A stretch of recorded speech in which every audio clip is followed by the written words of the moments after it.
Don't worry, this isn't another New Year's Day message about increasing productivity or goal setting or becoming a better you. You're already amazing. If you haven't heard this yet today or this week, this month, or this year yet, I'm here to tell you that you are precious and beloved just as you are. It's too easy for those gremlins of self-doubt and internalized depression, you know, the part of you that thinks you have pink hair, if you remember the story, to take up too much space in our head. I'm here to gently remind you, and probably myself, that those messages aren't true. In fact, they've never been true. At this time of year, you, like me, are especially vulnerable to all of this talk of improving ourselves. There's this fantasy that overnight between December 31st and January 1st, something magical happens and you're going to wake up as a 2.0 version, or maybe a 3.0 or 4.0 version of you if you've been at this a little bit longer. And those changes that you're going to make overnight are going to seamlessly integrate into your new life. But you know, and I know, making real, lasting change in our lives and relationships doesn't work that way. What's worse, most of these improvement messages carry an undertone of deficit, as if there's something wrong with you or your life and that they need fixing. You don't, and it doesn't. Over the decades, many of you have heard me tell stories about my nephews and what I've learned from them. Well, I have another one. As my youngest nephew was approaching turning 5, we kept, the adults in his life, kept saying to him, "Oh my goodness, you're getting so big. When you turn 5, you're going to be a big boy."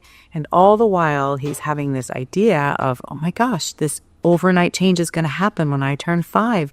He'd been led to believe that. And of course, he wanted to be big like his older brother. He was excited about what being big would mean in a world that treats big people with greater respect and autonomy. On the eve of his 5th birthday, he could barely sleep from the excitement of what we had led him to believe was going to happen overnight when he woke up in a 5-year-old boy's body.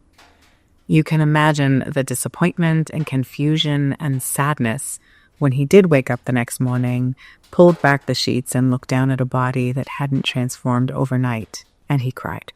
Too often we're seeking this quick fix because we are unhappy with ourselves or something about our lives. What if you knew there was nothing wrong with you in this moment? There was nothing that needed to be fixed about you, that you are just right the way you are. What if you knew that unhappiness was simply a feeling to be felt, and that if we were really allowed to feel all of our unhappiness, not go for the quick fix, that we would find on the other side of that feeling some really deep-seated root causes, usually connected to oppression, to unrealistic expectations that society holds out for us that really aren't achievable on many levels, and the patterns that we took on in response to them that often keep us stuck and in a constant replay.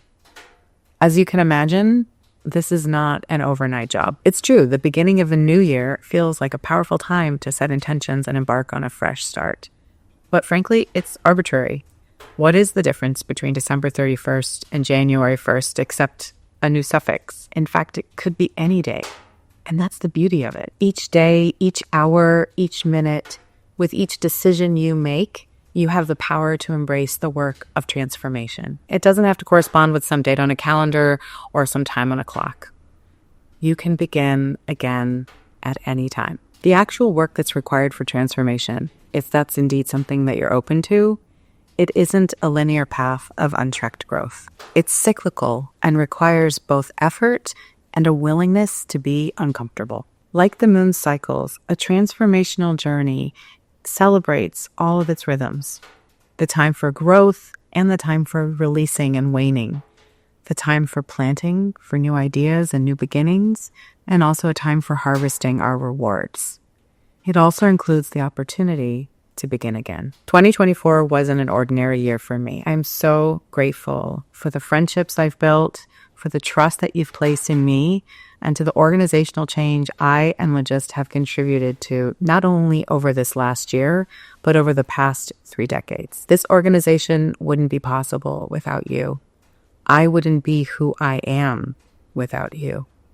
Thank you. I continue to be inspired by your embrace of my teachings, of the healing that you have been willing to do and of the successes and struggles that you have shared with me along the way. Our 30th anniversary was an occasion to reflect, take stock, and celebrate. I've used this milestone as an opportunity to listen deeply to you and to myself, to determine what I want to let go of and what I want to embrace in this next chapter. LJIST is poised to play a key role in this energy of transformation as we embark on this lunisolar year of the wooden snake. Our services are designed to support your healing and growth, help you navigate challenges ahead, and also empower you to lead with purpose and authenticity. In this time of increasing division, inequity, and suspicion, we need each other more than ever. I believe in the power of community, human goodness, and love as we face these global and local challenges in creating a just world for all. Like you,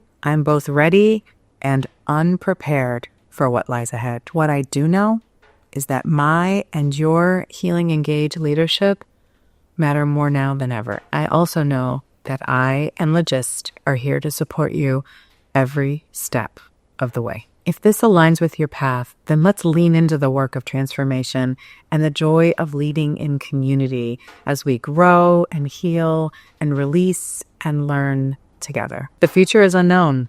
It's ours to write. Let's co-create it together.